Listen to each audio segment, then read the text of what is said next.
What's up out there? I have a brand new build. This is an Exsanguinate Juggernaut. I got inspired recently. I was watching a Sirgog video. He's doing the breakdowns for all the teasers GGG has been releasing for the upcoming 325 League.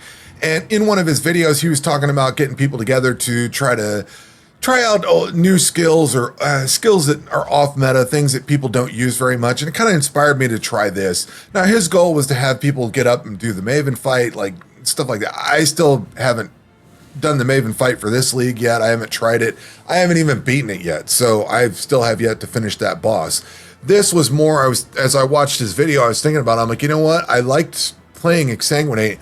I league started an Exsanguinate Scion, which I actually made a couple versions of last league, and then league started one of those this league. So I played that three different ways, or basically three different ways.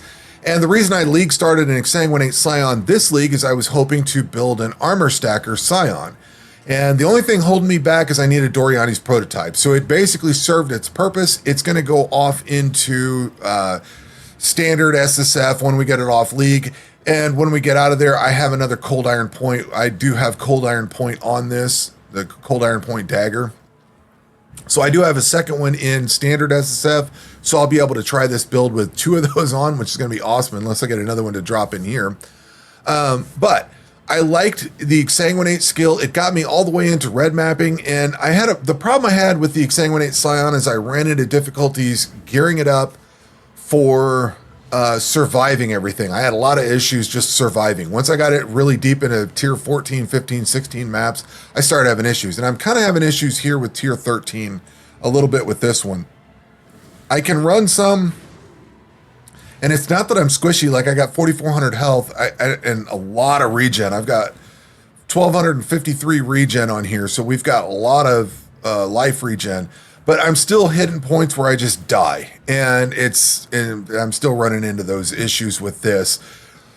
But there's a lot of room to grow on this. So for gear, I'm basically running all armor gear, just straight armor. I have dual daggers. I have a Cold Iron Point. This I had left over from my original Exsanguinate build, and then this one I made this one for this build. I got rid of a lot of the gear I had for the old Exsanguinate build. So I've got this. We are... for implicits, I've got increased damage per 100 strength, 7% fizz to damage over time multiplier. On the boots, I've got increased life regen, a little bit of fire res. I could probably swap that out. Then I've got one on the armor. I've got body armor. I've got 1% less damage taken per 230 strength. I've tried stacking a little strength, so I thought this was cool, and I parked on it. I could probably use something different here. I probably should switch something out, but that's what I'm using for now. And then flask gain a charge every 3 seconds, which I think is pretty cool. On the helmet, we've got increased spell damage and increased cast speed. So those are working out fairly well. For flasks, we've got the granite flask, basalt flask, quicksilver, and bismuth, and then just a health flask. I don't know, whatever we've got there. Rings, amulet, I'm running Carnage Heart. I love the Carnage Heart with Path of the Savant anointed onto it. Rings are just basically all Ellie res. Although this one casts vulnerability, it curses enemies with vulnerability on hit. I got one of these for my, I found a pair of these down in Delve, and I got one on my Bone Shatter build. I love this, so I don't have to worry about having vulnerability on and having to self-cast that. I just let this thing do its job. Everything, when it hits, it throws vulnerability on. It's great. And let's see, skill-wise, for Exsanguinate, I am running... We've got Exsanguinate, we've got Brutality, Cruelty, Chain Support, which is awesome because this thing chains a lot. You chain around corners and through doors and all kinds of cool stuff. With Controlled Destruction and Unleash. And fortunately, I found a Corrupted Unleash, or got one somewhere along the line that's 23% quality, so a little bit of extra damage on there. This thing you actually fire. It's got 3 charges to it, and when you fire it off, it fires all 3 charges and has to come back, or seals, whatever they call it. So I'm also using Reap, so I've got Reap. So basically you can do Reap twice and then fire off Exsanguinate. For general movement, you use Exsanguinate, and then when you're fighting like a single target, you can throw some Reap out there and hit them. But I've got Vol Reap, so I've got that on here. And for the Reap that I've got, which also takes advantage of this Cold Iron Point of +3 levels, I've got Controlled Destruction, Cruelty, and Brutality. Over on boots, we've got Call to Arms with Enduring Cry, Ancestral Cry, and Corrupting Cry support. For my auras, we've got Vitality and Purity of Elements with War Banner, and then for a movement skill, I'm using Dash. I started with Dash. I didn't feel like recoloring it, trying to get, too many different blue colors or whatever, so I just left it in there. It seems fine. I haven't really been using it.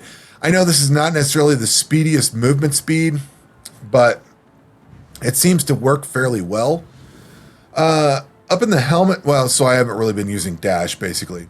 Up in the helmet, we've got Automation with Molten Shell, Blood Rage, and Phase Run. Some of these get +3 levels from actually all these get +3 levels. So it works really nicely. I don't know exactly that every little bit and piece on these applies to everything, but increased, if I can get life leech and stuff like that, or movement speed or something like that, I figure those are worth it. And that's kind of rounding out the skills. So I've got a War Banner, Vitality, Purity Elements, Automation, and Call to Arms all running down here. And then the Automation one's cycling these on here. Let's see here. Passive tree, I'll blow through this real quick. For the Ascendancy, I went with Juggernaut, and I took Untiring, Unstoppable, Unflinching, and Unyielding. I was a very big toss-up on whether I should take Unbreakable or not. I fought myself over that. I did not take it. Don't know that I regret it, but I did not take it. Unrelenting didn't seem like it was all that good. I get some additional damage reduction and stuff like that, but I kind of like the idea of increased damage from Unyielding. And then I don't care about accuracy. The only thing I would have taken Undeniable for was attack speed, but I think the endurance stacking was a little better. So the big one on here is Iron Will to apply strength damage bonus to all spell damage. We've got Veteran Soldier and Relentless. These both give increased fizz damage and damage over time multiplier, so that's a good one to come over to.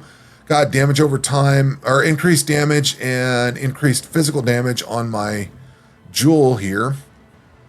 Then we've got Combat Stamina, Tireless for reduced cost of skills, Hardy for life regen with a regenerate 50 life per second mastery, Barbarism. I'm going to take this stamina node. We've got Juggernaut, Cannibalistic Rite with +50 max life for life mastery. We've got Born to Fight, Heart of the Warrior, and Warrior's Blood down here. I picked up Utmost Might to strength stack a little bit. Soul of Steel, Bloodless. I will link the POB down below that I have for this currently. And then Escalation. This increases melee damage. I'm not sure if this applies or not. I went through a big exercise of trying out both an axe with two-handed weapons and taking down to like strong arm, and then even over here to dual wielding. Stuff that applies to the weapon itself does not apply to this because it's a spell. So none of this worked, but like the strong arm has increased attack speed, which does help there. And it's got +20 to strength. So just having the strength actually helped out, but all the other nodes leading to it really didn't do anything. So that was kind of pointless. We talked about and that's why I'm kind of getting at. I don't know if increased melee damage counts. The wording is like increased physical damage does count. This one may not. So I may have some, I get some increased Warcry durations and stuff and buff effects. So they might be useful. I'm not sure that it counts exactly though. So I may tinker with taking those out and see what happens. We've also got Champion of the Cause. We've got Bastion Breaker, which gives increased physical damage. And 40% increased physical damage with skills that cost life. And basically everything that I care about costs life. Exsanguinate and Reap both do. We've got Golem's Blood, Vigor, Savagery. And I took Disciple of the Slaughter, Disciple of the Unyielding. And took a Charge Mastery for 3% increased damage per Endurance Frenzy or Power Charge. Now I've got this Dirty Techniques. There's no damaging ailments off of this, so probably most of this doesn't apply. But the damage over time mastery gives you 10% damage, plus 10% damage to damage over time multiplier if you've killed recently. So you get a little bit of buff there. I think that applies, but I don't know. So the reason that I like Exsanguinate and the reason I'm kind of tinkering with it is you can basically kill everything in that direction. So if you come in here and fire this off into a crowd of enemies, everything off that direction just dies. And that's what I like about this skill. With the with this what is it called? The chain support. That thing makes it go in all kinds of crazy directions. So if something's behind you, if you actually get around stuff, it'll actually, if it to chain, it will go both forwards and backwards. It'll go both directions and reach around corners, through doorways, all kinds of cool stuff. This particular build is a build that I set up. This is one, I'm pretty proud of this. This may not be the greatest build, but I set this up from the very first node that I picked in the passive tree to all the gear to everything. And it's basically just to kind of tinker around with it, into the league build, kind of tinker with it and see what I can do. I started the league with Exsanguinate Scion. I liked it up to a point, and I'm kind of running into that same point with this. It's getting about the same part, so I need a lot better defenses. I don't necessarily know that my offense is that great either. Like if I have two complaints, it's offense and defense, so basically the entire build is not that great. It gets the job done, but it definitely, map modifiers can definitely make or break this in a lot of ways. So it's, I don't know. I'd like to see this go further.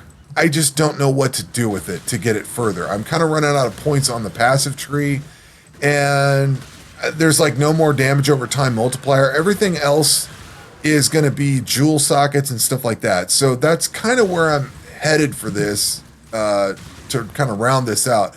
I can definitely get this to level 90. We're at 87 now. I can get this to level 90. That's not a problem.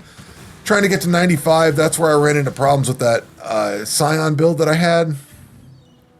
I just died so much, it was not doing so hot. So I've been tinkering with this. I've been having a lot of fun with it. I've got this thing built up. I think it's a pretty cool build. It's a map clearer. Like you can annihilate a lot of things on the map. Scaling up the damage is going to be the problem for me though. And scaling up my living, like I've got 4,400 health, and I've got 1,200 life regen. So I've got a good base in here for a lot of things. It just ends up dying. So I keep running into that problem. And it's getting more so the higher up into the red maps that I get, which is kind of what I ran into with that Exsanguinate Scion. So I know I have a lot to go on this one, but at the same time, I'm pretty pleased with it because I sat down and built this entire thing all myself. Whether that's good, bad, or indifferent, I'm at least can say that, and I'm proud of it. So anyway, I just wanted to throw this one out there. This is what I've been tinkering around with. I've had a lot of fun playing it. I love the Exsanguinate skill, and I did tinker around with totems for a little bit, but I didn't care for them all that much. And then I remembered, oh, hey, we've got Reap on here, so I threw Reap on and set it up. But now you don't have to worry about that. You can just move around. You don't have to really stay in one spot aside from using Reap. Because then you have to kind of stand around for that. But otherwise, you can stay mobile and just keep shooting things, run off, dash away a little bit here and there.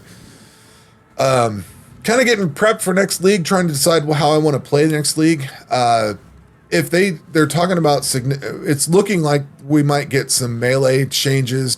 It's looking like we're going to get some armor changes or something like that. So I am definitely thinking about my options. I have my Caustic Arrow Trickster, which I really like. I would love to play that. I have my Bone Shatter build, Bone Shatter Juggernaut, and now I have an Exsanguinate Juggernaut I can tinker with. May do what I did this league and just league start them all and get them up kind of into the mapping part and see which one I like playing. Bone Shatter is definitely the one to go with, I think. I think I might do Caustic Arrow to get through the campaign fairly quickly and get into mapping, and then, I don't know, it's still up in the air.